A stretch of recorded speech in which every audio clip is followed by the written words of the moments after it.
The broadcast is now starting. All attendees are in listen-only mode. Good afternoon, everyone. Welcome to our DrivenCRM introductory webinar. Today we'll be discussing the information that flows back and forth between Driven and QuickBooks, how to configure and set up workspaces within Driven, and some basic CRM functionalities. The first thing that I'm going to be doing is accessing Driven through one of our platforms called the IPP platform. And this is using the Intuit Marketplace setup. There are two platforms for Driven currently. One is via the IPP Marketplace as this is set up to be able to access it directly through your QuickBooks Intuit Merchant Services account. The other is our Driven on-premise installs, which is also available to you as well. There are one or two differences between the two platforms, but for today's purposes, we'll be accessing this through the IPP setup. If my screen will get to my App Center for me. Let me try accessing this through Internet Explorer and see if I can get there.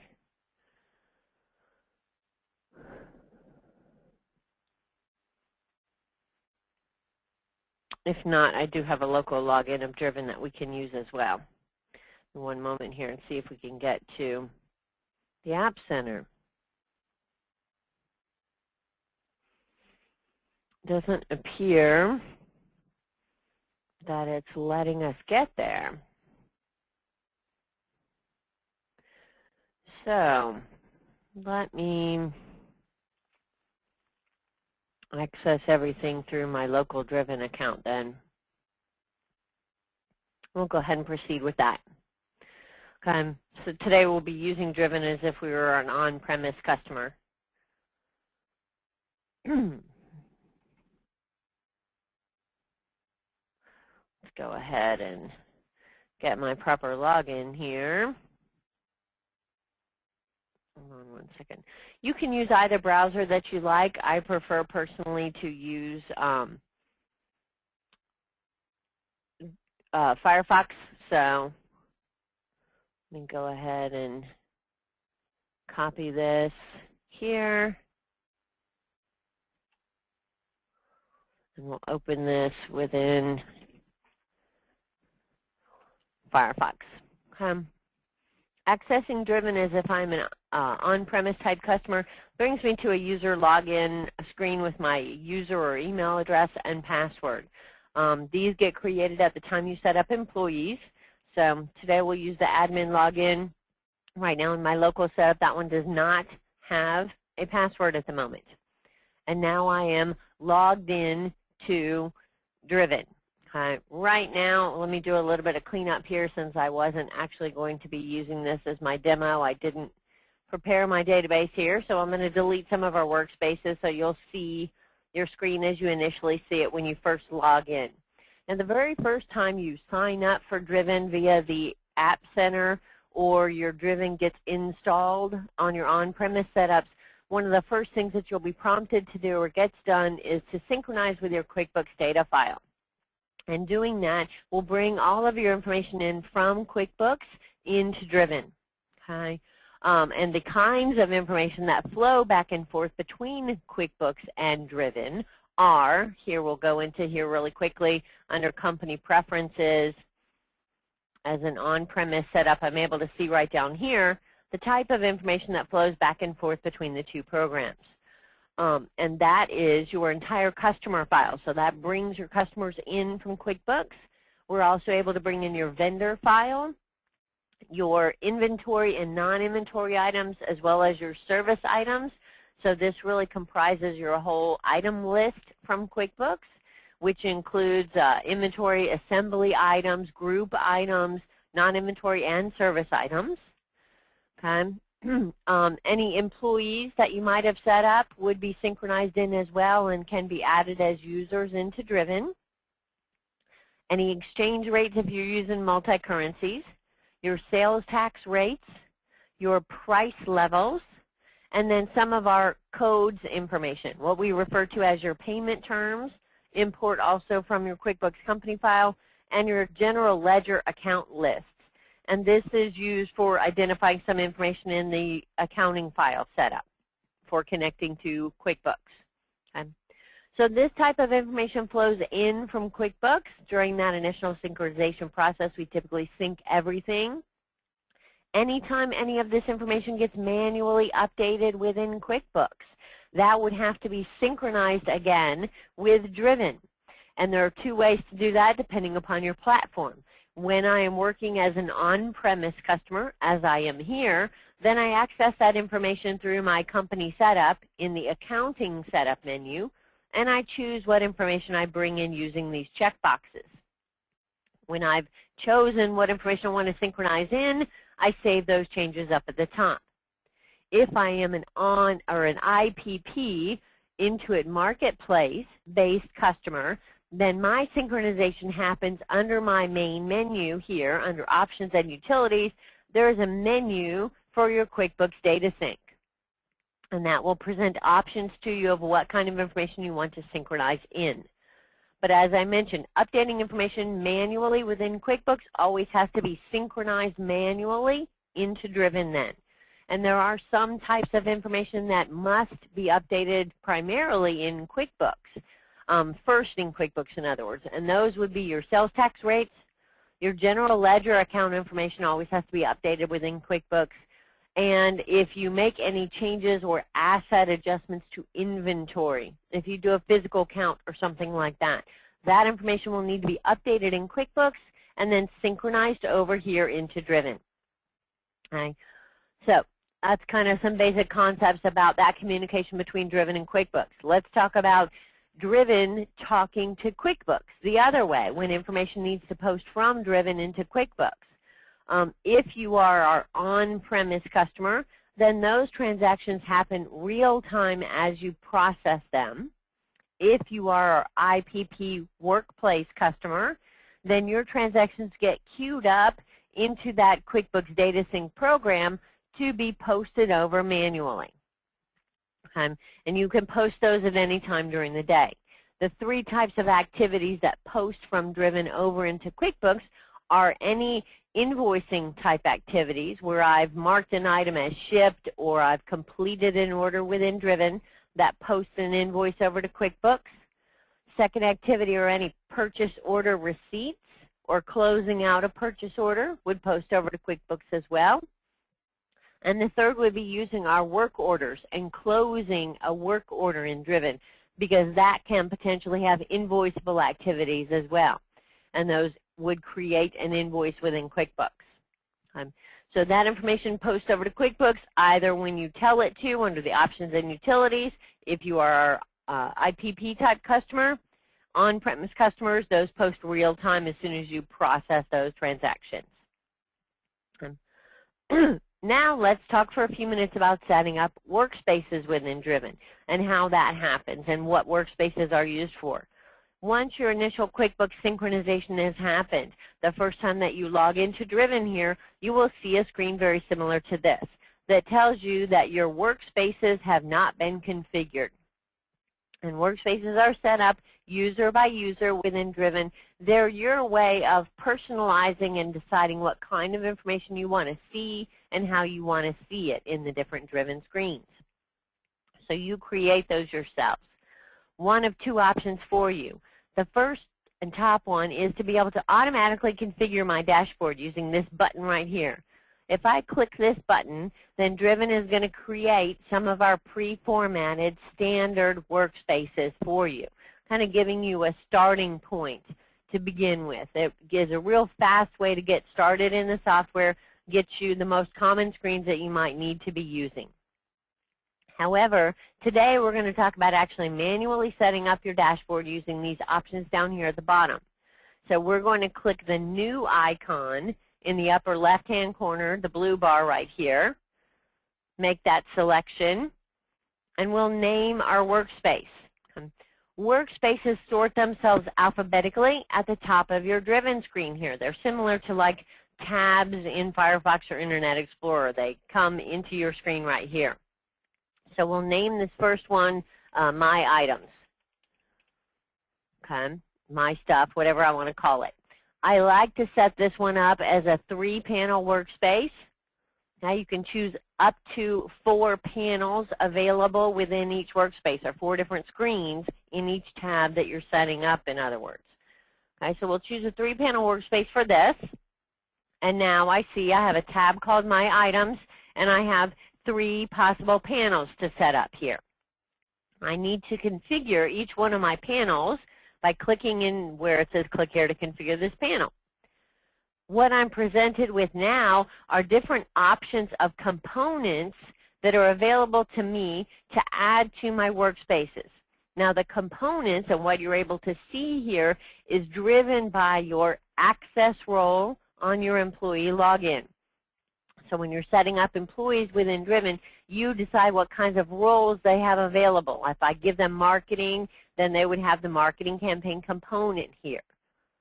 So as a user, if you are setting up your workspaces and you're trying to add something from a component that you don't see in your list, if I was trying to add a sales order processing one, then that means if I didn't have that option, that I am not set as a sales role in my employee login, and I would need to have someone resolve that so I can see that component. Right.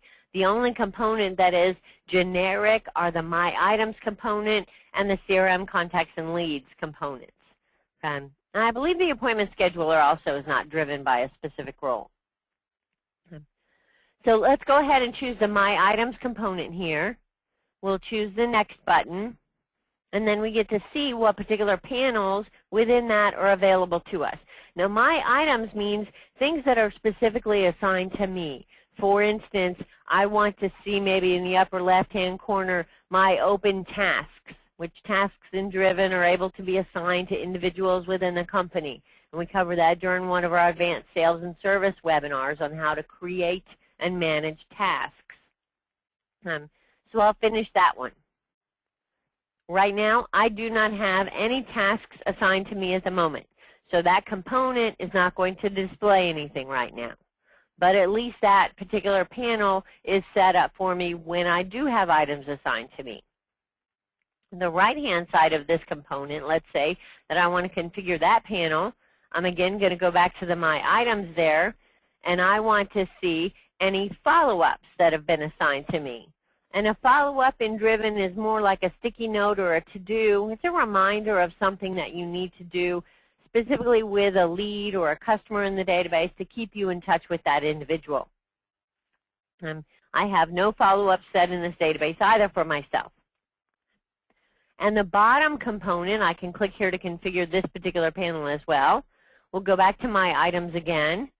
And maybe I am a sales type of a person, so I want to be able to see all of my open quotations and sales orders that are assigned to me, so things I need to be working on.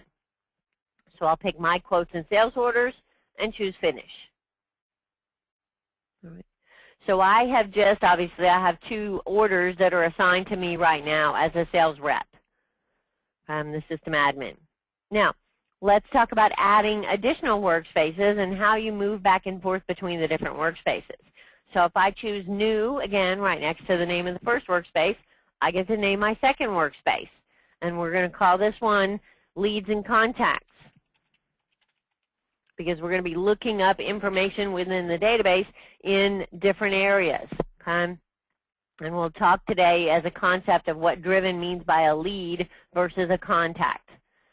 And we will make this one a 2-panel workspace. We'll save that workspace there. And in the top half of that, we'll configure that one under the CRM Contacts and Leads component. Choose Next. And at the very top, we'll put the leads, which are non-qualified individuals within my Driven database. And on the bottom portion of that, we'll click to configure. We'll choose the CRM Contacts and Leads again component. And this time we'll choose CRM Contacts, which are qualified. And we'll finish that one out. So right now I have 2 individuals within the CRM Contacts area and no leads at the moment. You'll see now that I have my Leads and Contacts workspace, and I also have my Items workspace. I can move back and forth between the 2 workspaces at any time. Now, if I want to rearrange the order of the workspaces, I want the My Items workspace, my stuff that's assigned to me and I need to work on, to be my default workspace, to be the one I see first every time I log in. So I want to move it. In order to do that, I would have to rename it so that alphabetically it is going to appear first in the list. So in order to rename that workspace or change something about that workspace, I'm going to right-click on any one of the panel titles. So right here where it says Open Tasks, that's one of the panels. By right-click in this area, I can choose to configure my workspace or delete the workspace or change how many panels are in it or reconfigure this particular panel. So lots of options for you there in modifying the panel itself. I'm going to choose Configure Workspace, and under my Items, I could either put the letter A in front of it or put a number 1 in front of it or something like that to make it alphabetically appear first in my workspace names. I save that workspace there, and now it's moved over and it's my primary or first workspace that I see. Okay. Now let's talk about each one of the panels inside of these workspaces and how you can search for and find information and customize these panels. Okay? Because while I'm looking at this right now in my quotes and sales orders, all I see is the order number, who the sales rep is, what the custom status is, the description on the order or quote, and how much it's for. I can't tell who the customer is or when this was created or anything like that. So if I want to see that information, that would be me modifying the visible columns that are available in this particular panel. So I'm going to choose Visible Columns here, and I get to see all the options that are available to me. Well, I want to add the customer name here, and I also want to add the quotation date, and I want to add whether or not it has a balance due, and if it's a confirmed order. So I want to see additional information. I simply put a check mark next to what I want to see. I save that. And now I'm going to be able to see, okay, this is for the customer name DrivenCRM. It's the new quote. It was done way back in March. It is not a confirmed order, so it must be a quote still. And the second one is for DrivenCRM for a test. That one was for $15,000. There's a balance due on that one of $9,400. Okay, so there must have been a payment applied or deposit made or something, and that one is a confirmed order. So you pick and choose what columns you want to see using that Visible Columns option. Now, one warning and note for you, once you have chosen different visible columns than what showed up initially, when you have all the columns here that you want to see, if you like this layout right now, you need to save that grid layout in order to lock that into place for your particular panel. Otherwise, it's going to go back to the main default panel when I click away from the screen and come back. And so it would only stay while I was physically looking at this particular workspace. Now, also within these panels that are set up, you have the ability to change the information that's displayed here as well. If I do not want the sales rep right here, I want it over at the end to the right of the balance due, I can pick up the sales rep column, click on it, and drag it over to here. And I drop it there. That is going to move it over. I guess I didn't drop it. Thought I dropped it. Okay, not want to drop for me. But you have the flexibility. Let's move the custom status, see if it'll move that one for me.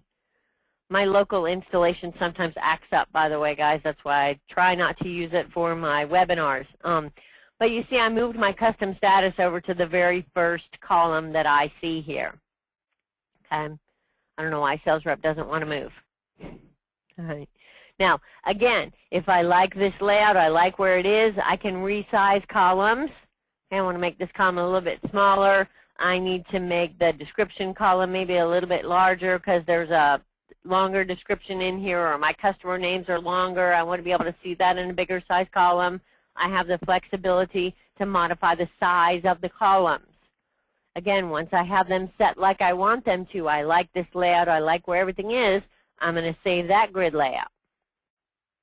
And that locks that into place for me every time I come back to this particular panel. Now, in addition, one more thing that you can do in each one of the panels is be able to filter and sort the information that shows up here. Because maybe I always want this sorted by the quotation date, and I want the newest quote at the top or the oldest quote at the top. I would click on the title of that particular column. So I click right here. Now I'm sorted date-wise by the quote date. Okay? I want to sort it the other direction, descending instead of ascending.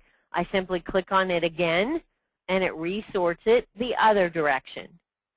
Same kind of philosophy applies. I like that. I always wanted to show that way. I save that grid layout. Okay. And you can filter for information here. I only want to see things in here maybe that are set to be confirmed orders. Okay. So in my confirmed order area, I would say yes as something I want to filter by. And I can filter it based on it equaling that, starting with that, greater than or equal to that, less than or equal to that, or between. So a lot of options for you there. And now I only see things where their confirmed order has been set to yes. So a ton of options for you there in filtering and sorting and modifying panel layouts here. Okay, if I go back, clear out that filter, I'm now back to all of my quotes and sales orders together again. So that is some basic information and concepts regarding the use of our workspaces, how to set them up and how to modify them and organize them. Now we're going to spend the rest of our time on our CRM functions today, and those are, we need to get into our workspace here of leads and contacts because we need to discuss the difference between what Driven calls a sales lead or non-qualified individual and a CRM contact, which are qualified people. Typically in Driven, everyone starts out in the sales process as a lead. You know, someone calls out of the blue and requests information about your company, or you've attended a trade show or bought a mailing list from someone, and you need to get all of that information into Driven. Those would either be imported from a list under the data import wizard in as leads, or single data entered into the system as a sales lead. And we're going to enter a lead today, and I'll show you how to do that. However, there are some restrictions of things that you cannot do within Driven with a lead. And there's 4 restrictions, those being typically potential financial type transactions. So if an individual needs to start what Driven calls a sales pipeline, which is a sales forecasting tool for that individual. So if you need to create a pipeline entry or send a quote or process an order to an individual. Also, if you need to establish what Driven calls a recurring contract or service contract for memorized transaction billing functions, or if you need to open a work order, support ticket type transaction to that individual. That cannot be done with someone who is still in the leads database. And you would need to do what Driven calls promoting that lead. So they'd move out of the leads database into the CRM contacts qualified area. Now, just because someone moves into that CRM contacts qualified does not mean that they are an actual customer. You can have prospects in here, potential customers in here, also vendors are in here as well. So it's kind of a central location for anybody who's not a lead. And it does not mean that they automatically get created into QuickBooks. We do not create customers into QuickBooks until you invoice that customer for the first time. Okay. So it's kind of a more qualified, more filtered area of Driven for you, where you keep information about potential customers and existing customers. that's where that individual remains for the rest of their time in the Driven database once they've been qualified further. So let's go ahead and start that process off. We're going to go to the Create New menu, which is where everything starts from within Driven, and we're going to use that first option, Customer, Prospect, Vendor, or Lead. Any type of entry of a new individual is all done through that same screen. The first thing that I'm going to be prompted to do is to specify whether that person is a new account or a new lead. So this puts them into the CRM qualified area. This puts them into the leads area. So we're going to start this individual out as a lead because you could start them directly as a customer. Somebody calls and says, I want to order a product now. I've never heard of you before, but I'm ready to go ahead and place an order. You can start them directly as an account or qualified individual. But we're going to do the full process here. So we're going to put this person in as an individual unqualified lead. We first must classify this lead, or what kind of a lead is it? And we see a drop-down box list here. Now this drop-down box list, as we see it, has some information already in it, but has an option at the bottom to modify the list. And that is because the login that I am using is set up to either be a manager role or an administrator level role person. So only those two kinds of individuals are allowed to modify lists and make changes to the choices that are available in this drop-down box.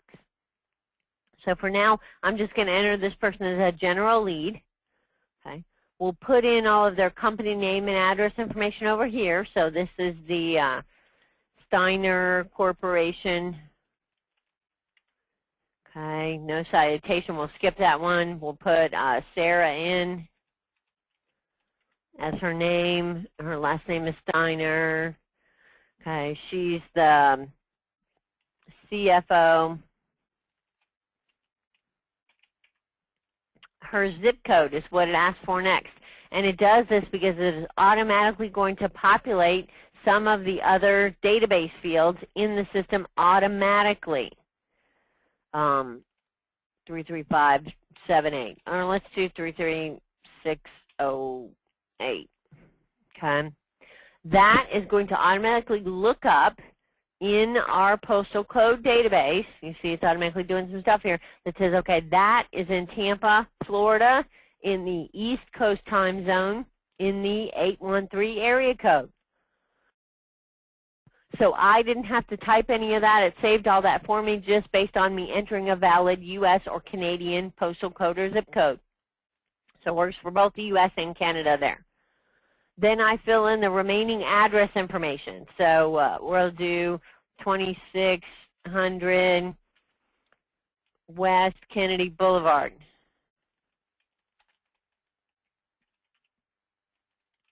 Okay. If I have a suite number, I can enter that here in the second line of the address. Okay.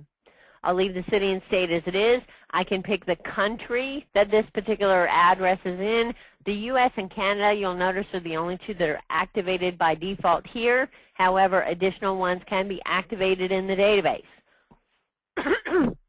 Then it asks for the county that this individual is in, because some sales tax and financial information might be tied to that. So you can enter that here if you have that information. However, I'm going to skip it and show you how Driven looks that up automatically if it finds a match in the address. Now let's enter the phone contact information here. So I'm able to put in a work phone number. I'm not going to enter any of the dashes or anything like that. As long as I enter a full 10-digit phone number, Driven will format it for you. So it'll put in the parentheses and the dashes and things like that. Now if you want to enter only a 7-digit phone number, then it will not format that for you. You're going to have to format that manually. The same with international numbers. If you need to enter that, then you need to format it appropriately. Okay, pick labels on each one of those. That's the fax number, and maybe that's the home phone number. Okay. So I'll enter 3 phone numbers for there. Now, the right-hand half of this are some settings regarding this particular lead, so additional information here. I can specify what role this person plays at their company. And this is useful for you internally because it doesn't matter to me maybe that your title is the CFO. I want to know that you're the accounts payable contact, or you're the business owner, or you're my technical contact.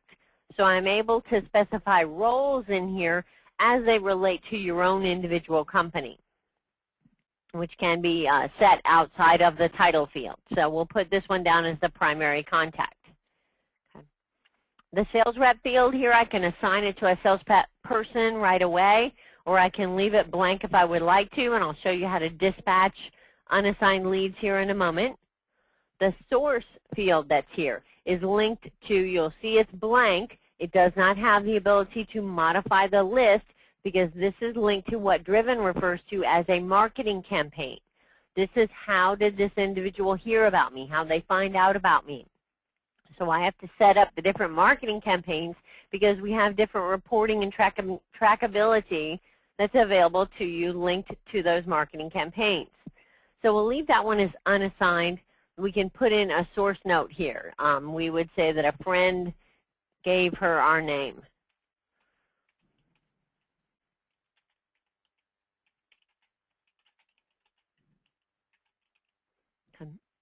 A territory would be a sales territory that this individual's in. Again, if I organize and group my leads to assign them by territories, so-and-so works the Northeast and Joe works the Southwest, and those kind of areas or territories geographically or market-wise, however you divide up your individual leads. And so that's an optional field for you, as well as what we refer to as a market. Now, some people have also called this a vertical or an industry. What kind of business, in other words, is the Steiner Corporation? So I can market to different types of companies differently. I'm going to obviously send different information to a theme park versus a restaurant or an IT company or something like that. So I can put what market or industry that person or company works in. Now, there is a status note field here as well as a general note. This is meant to be areas where you can put just quick pieces of information that you want everyone to be able to see every time they look at this particular lead. It is not where you're going to keep your running communications log, as I call it. It's not where you put phone calls or notes of emails or things like that. So it needs to be kept brief. The status note is very short. I think you only have about 50 characters that you can type into here. So this might be not open on Mondays.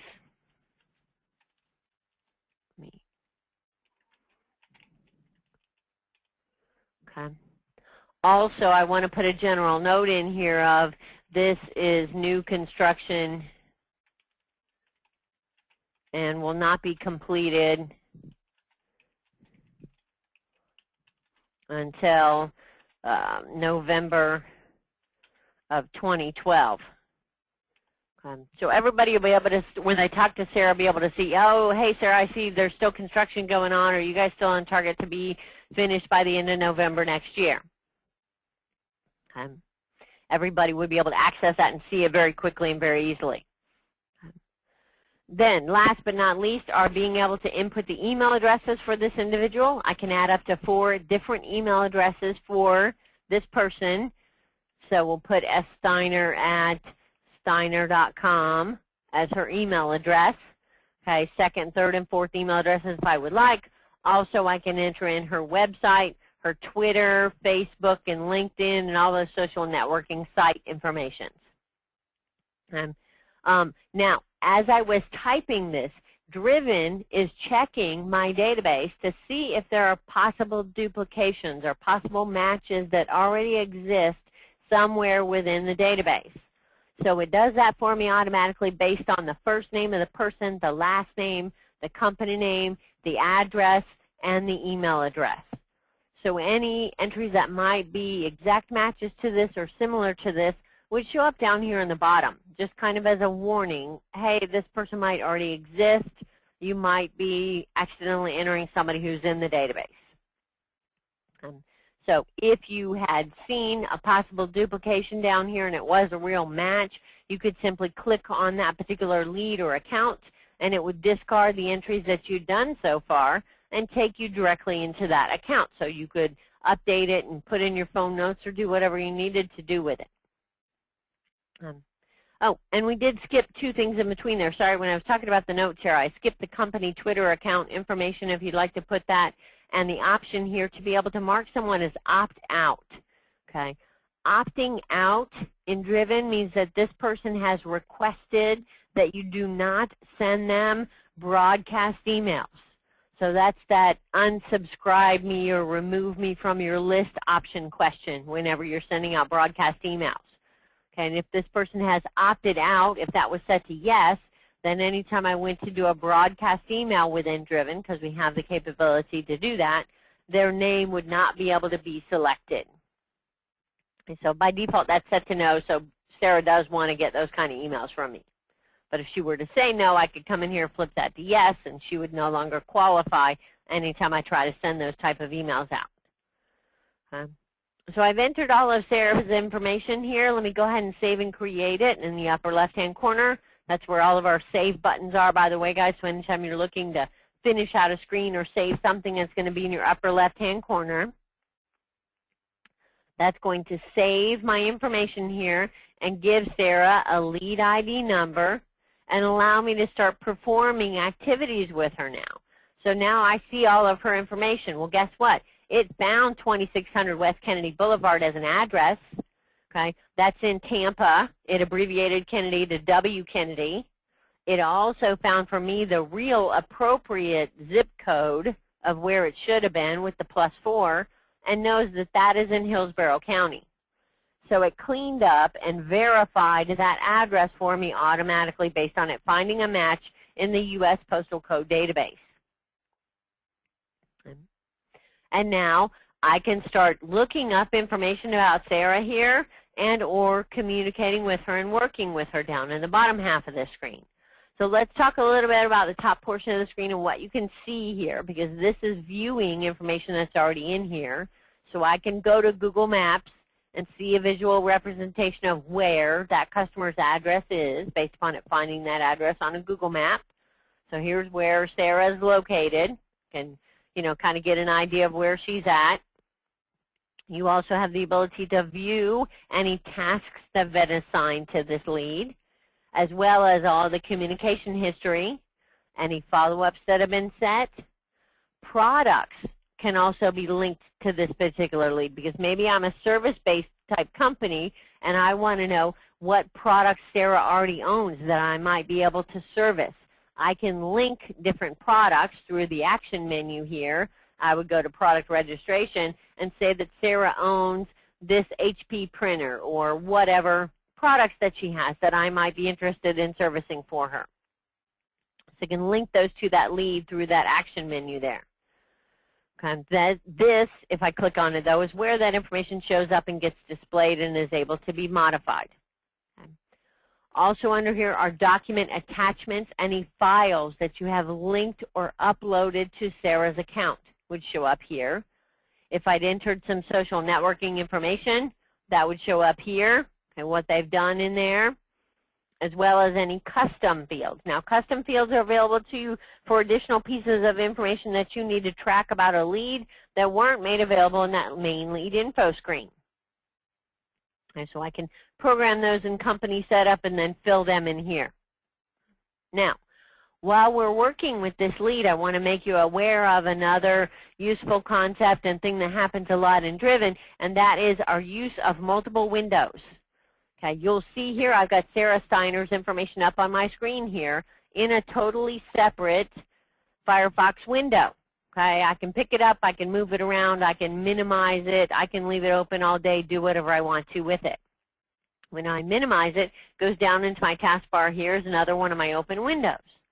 My main Driven dashboard window is always going to be here, though.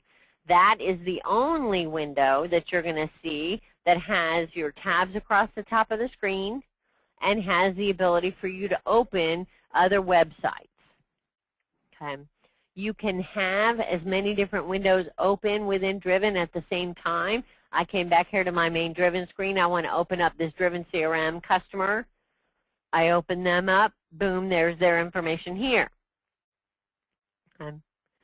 So you can have multiple windows open as often as you would like, resize them, do whatever you want to with them throughout the day. When you're finished with a particular window that's been opened by the main program, do your save functions, do what you need to do, and then X out of that one in the upper right-hand corner to close it.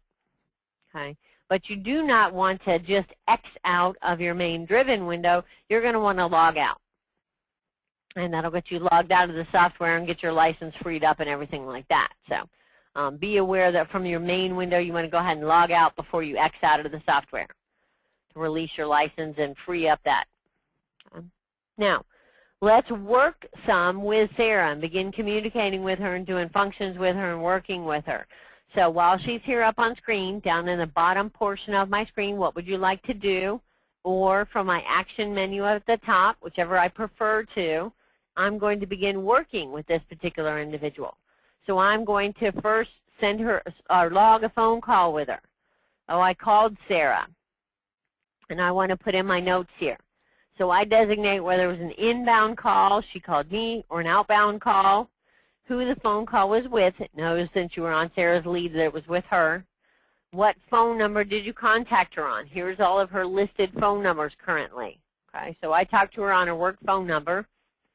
It assumes that as soon as you click that button is when the phone call happened, so it put in the start date and time is right now. And it started a timer for me automatically, so it's timing my phone conversation. If I had clicked this button as soon as I picked up the phone with Sarah, that would time my phone call. When I hit the stop button, that'll finish it out for me. Now, let's go ahead and put in our reason for the call and our call notes.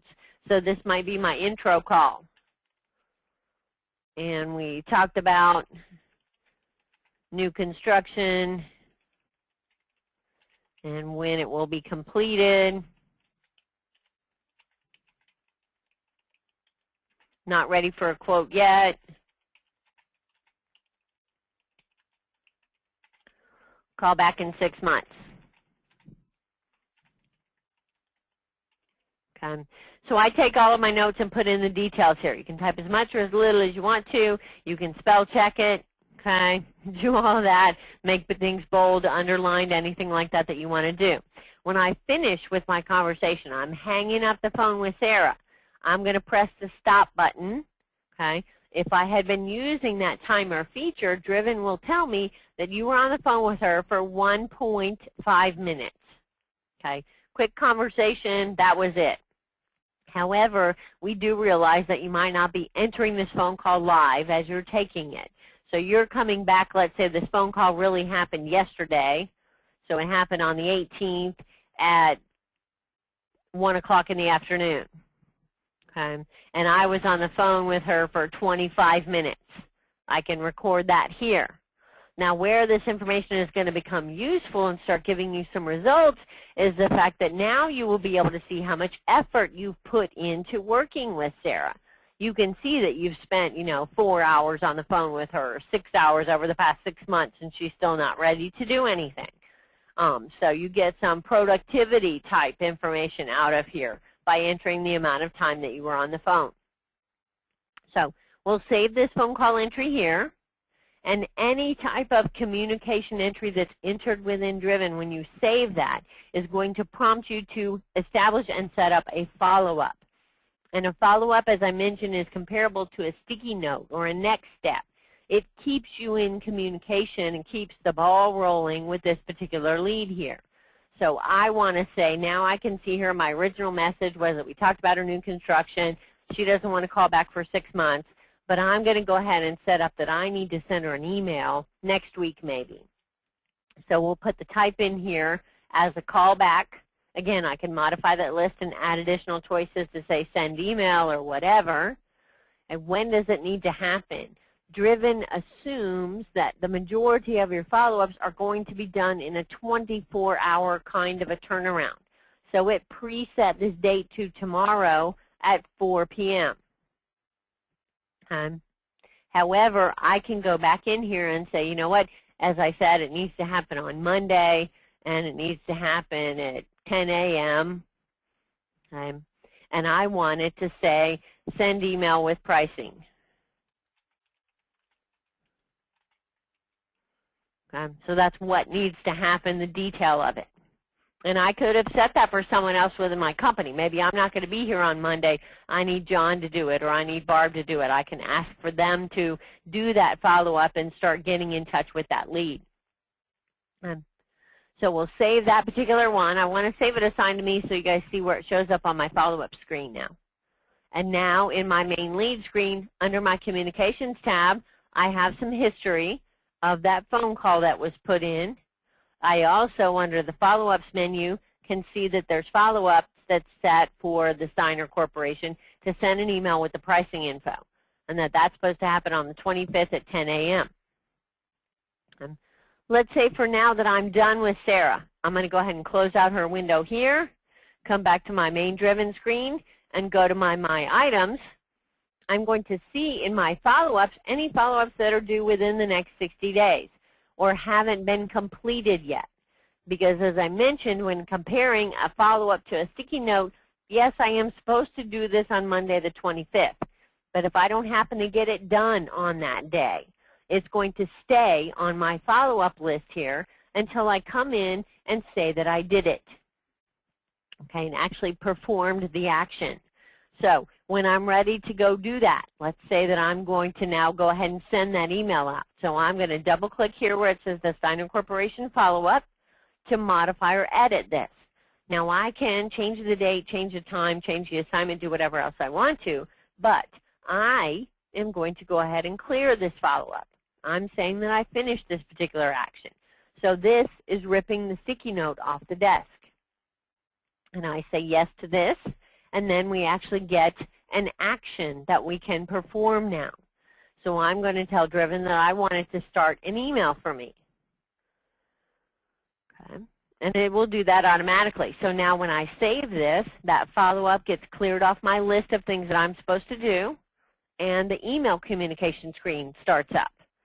Okay, with Sarah, the lead's information already filled in, my information, who it's coming from, okay, and then I start typing. So I type in a subject line here. So this might be my intro pricing options.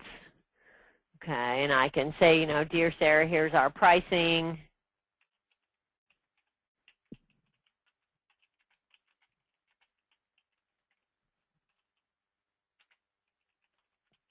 Call me when you're ready.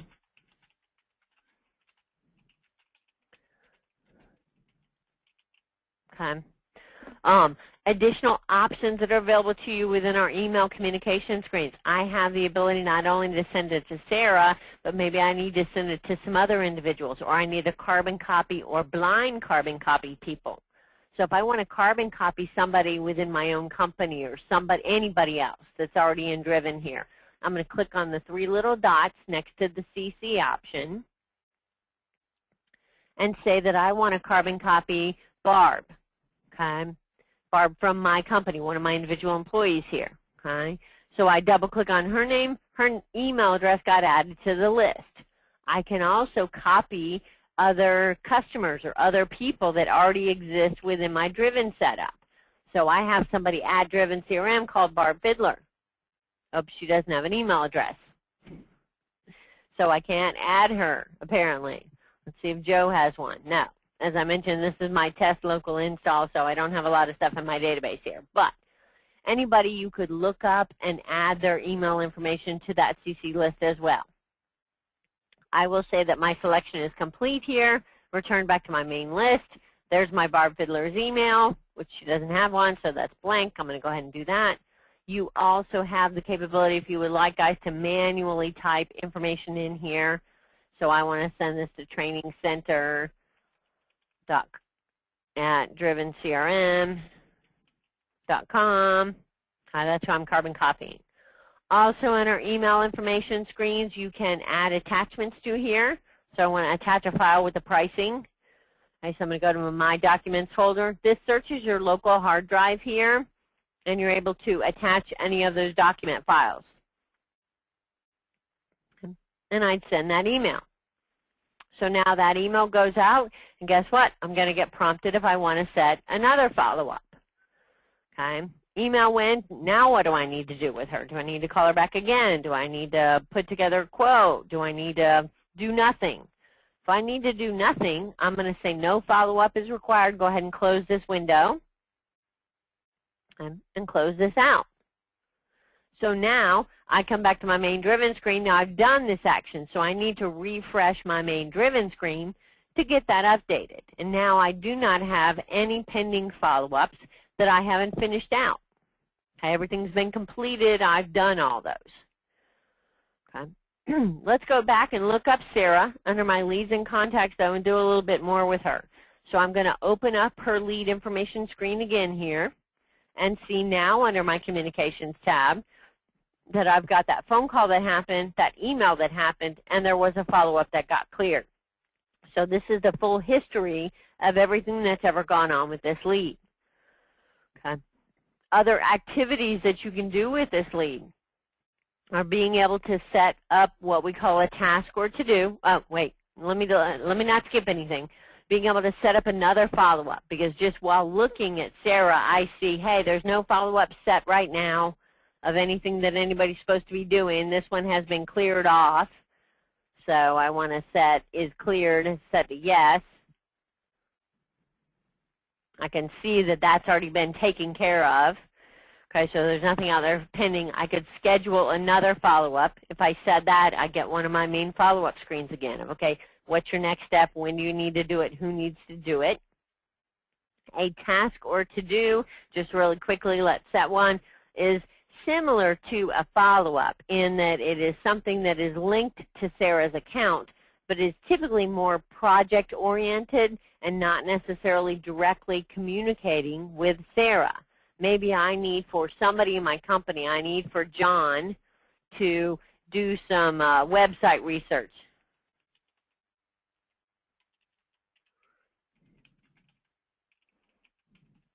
Okay. I need for him to start it today. It has a due date. He has to have this back to me and completed by Monday. Okay. And then I can put in further notes here. So I can say research their current website.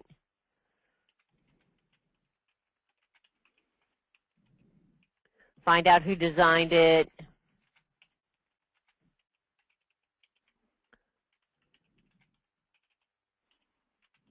And what it was written in.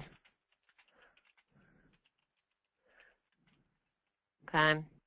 So here are my steps that I need for John to complete in this task. Now, the advantage of using a task is that right away John is going to get an email notification letting him know that a task has been assigned to him.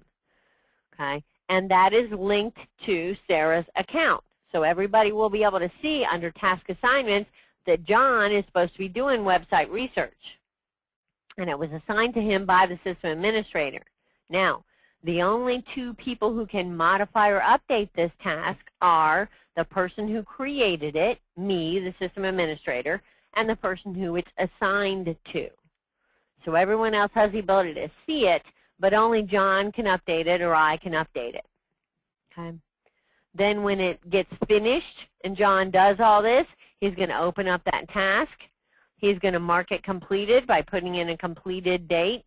Maybe he completed it early on Friday, and he'd be able to see, you know, they did it themselves in Dreamweaver.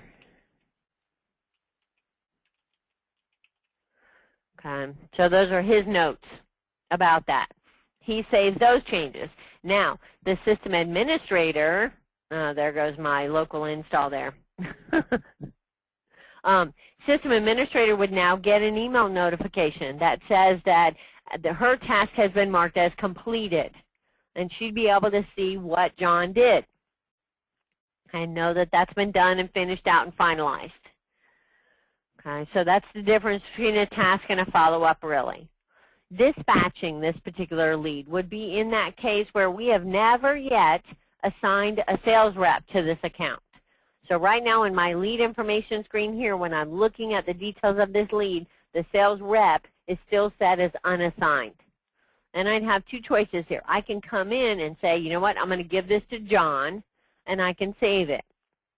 However, no notifications happen or anything. John's never going to know about this unless he happens to go look at the list of leads and see that that was not one of his leads yesterday. So we have the capability, instead of doing it that way, to dispatch the lead to a rep. And when I click on and decide to do this, then it asks me who I'm assigning that to. So I can say I'm assigning it to John, and I want to send him an email.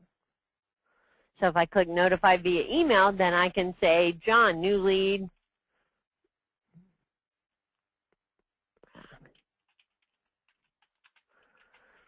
Please call ASAP. Okay. And when I finalize that dispatch, he's going to get an email from me now that says, a new lead has just been dispatched to you, and here's the details.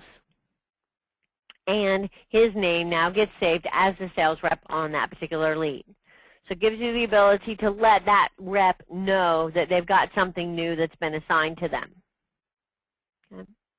Now, two other things we haven't talked about, which we're going to address really quickly here. I'm going to skip this one for a second, but I want to talk about document uploading, giving you the ability. Let's say you went by Sarah's site and she gave you some pictures, or she emailed you a copy of her current pricing or something like that, and you want everybody in the company to be able to see that and have access to it.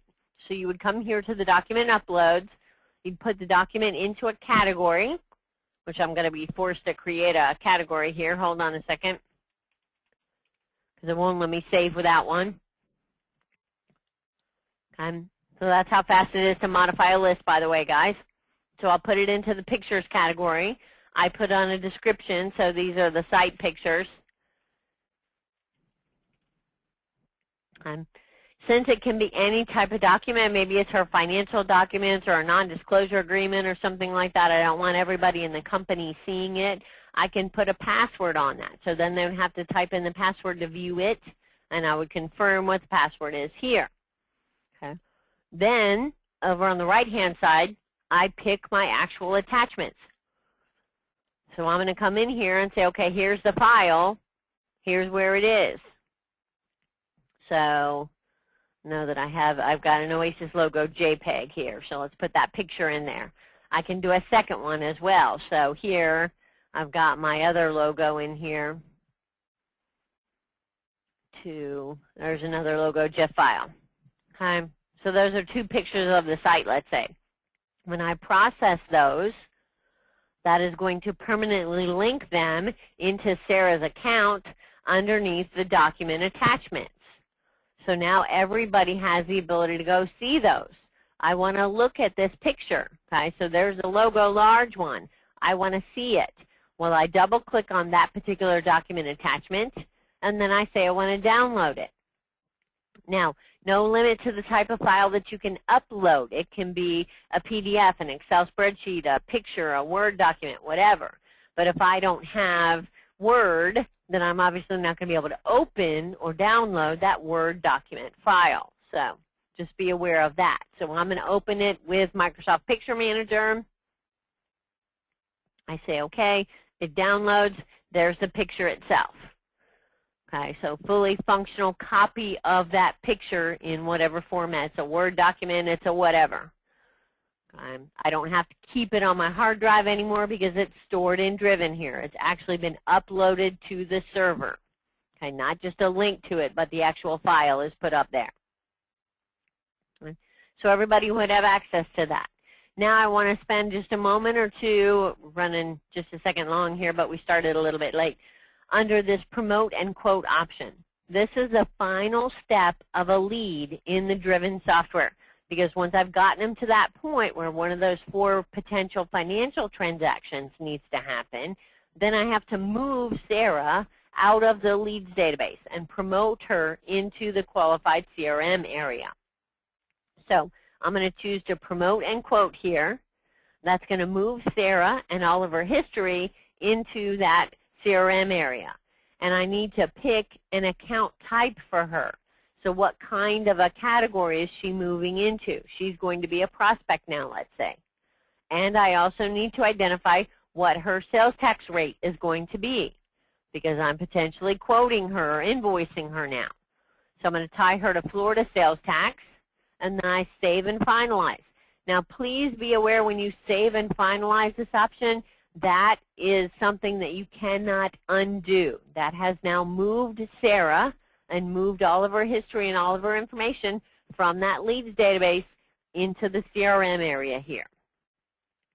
Okay. Now that I've promoted her, I see there's a lot more information I can keep about her. I've got her ship to address. I can also have a bill to address for her. I can have an offsite other third address. I can also add what Driven calls other contacts at this same company, because maybe after talking to her, she pointed me to the sales guy that I need to also talk to. So I'm going to add another contact here at the Steiner Corporation, and this is going to be Jeff White, okay, and his title is VP of Sales and Marketing. Okay, doesn't matter to me. I want to know that he is the alternate contact. Actually, I want to make him listed here as the primary contact. There's also a checkbox above this, since I can have more than one individual here, and that is to be able to check this person off as the primary contact, because his role might be sales or something like that, but I want to make him the primary contact at that company every time we're calling. Okay. Now you see here it defaulted the address to the same address from the company, also defaulted the first phone number to whatever that first phone number was, so he's maybe at the same work phone number. He's at a different email address. He's jwhite@steiner.com.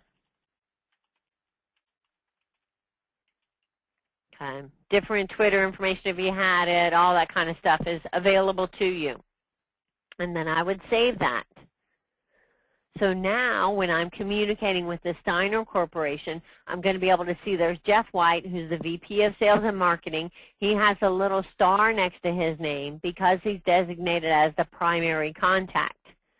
And then I also have Sarah Steiner, who's the CFO. There's all her contact information.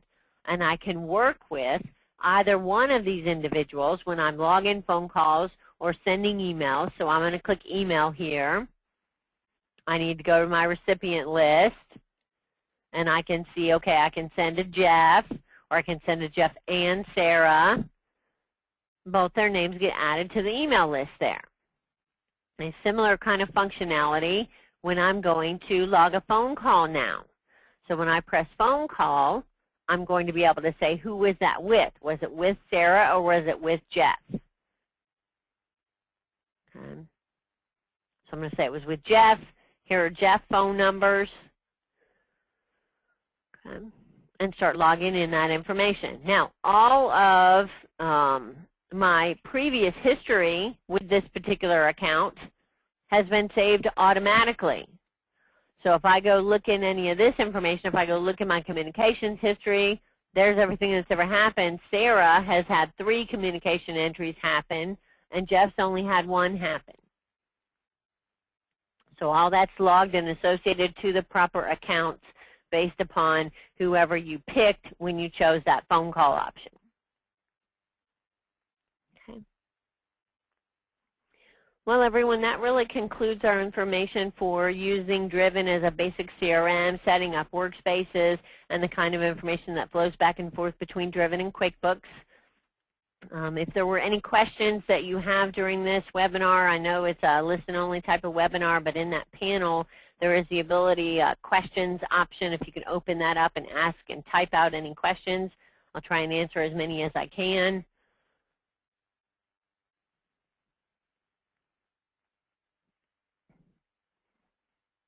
Also, let me see now that we've waited a few minutes here if I can get to my Intuit Workplace account.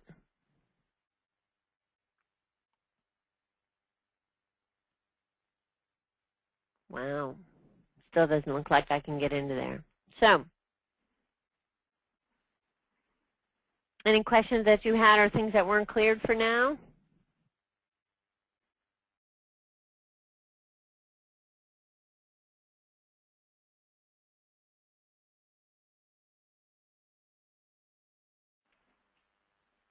Okay, everyone. In that case, thanks for attending our webinar today. We do offer this one at least on a weekly basis, so if you'd like to attend again, you're more than welcome to. You can go to our website and check out the training calendar for registration information at any time. Thanks for attending and have a great day.